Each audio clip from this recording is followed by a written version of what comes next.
friends. Bishop Andy C. Lewter here, historian of the Full Gospel Baptist Church Fellowship. And it is in that capacity that I come to you today with This Week in Church History, a weekly video and audio podcast designed to acquaint you with many of the episodes that have taken place in the 2,000 plus year history of the Christian church. Again, on the behalf of the Full Gospel Baptist Church Fellowship, I am delighted to be able to come to you with This Week in Church History. It was this week in church history that Martin Luther married Katharine von Bora. Yes, this week in church history, Martin Luther is perhaps better known to us as the founder of the Protestant Reformation, who took 95 theses or beliefs and nailed them to the wall of Wittenberg, where he was employed as a university professor. And while we know him primarily as a reformer, this week in history, he actually marries Katharine von Bora. Now, Katharine von Bora was many years his junior, and at the age of 5, her father committed her to the Benedictine cloister in the nearby town of Bora. She grew up there and eventually became a nun.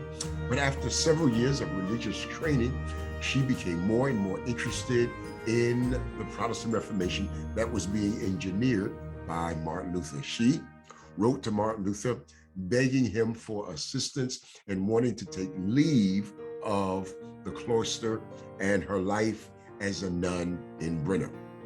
So in response, she and several other nuns escaped in a wagon that was filled with fish barrels that had been sent to the cloister by Martin Luther.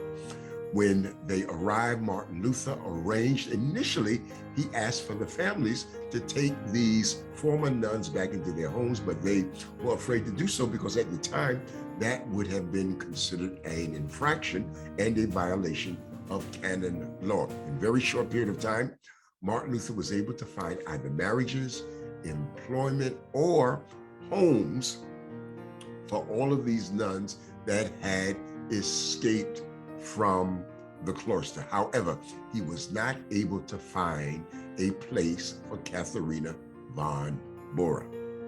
He eventually decided to marry her himself. And remember, this is the time when the Roman Catholic Church was practicing celibacy on the part of Roman Catholic priests, and they were not allowed to marry. Of course, the Protestant Reformation is gaining momentum, and there is a growing interest in what personal life for clerics ought to be under the Protestant Reformation. Martin Luther marries Katharine von Bora. She's now Katharine von Luther, and she bears for him 6 children. She manages the home. She brings about a good deal of prosperity. And in Protestant Reformation circles, she is regarded as a key ingredient and a critical personality that contributed to the formation and the perception of life for clerics within the Protestant Reformation. Now, again, she is married to Martin Luther at the age of 26. He was 41, many years her senior.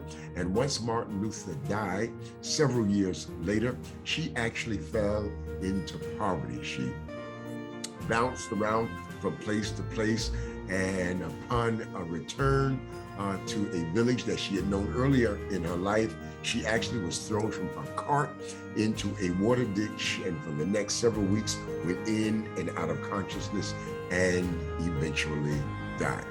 This week in church history is the marriage of Katharine von Bora to Martin Luther. And so the perception that we have of clergy today, especially Protestant clergy today, who have wives, who have family lives, who are a model and an example for their churches and their ministries and their reformations to follow. To a great degree, this is possible because of the marriage of Martin Luther to Katharine von Bora.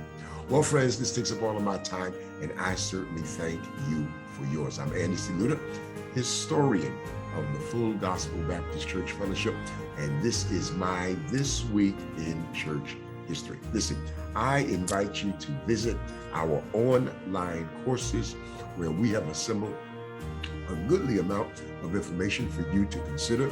The URL for our online training portal is available here on the screen, and I do hope that you will take advantage of it.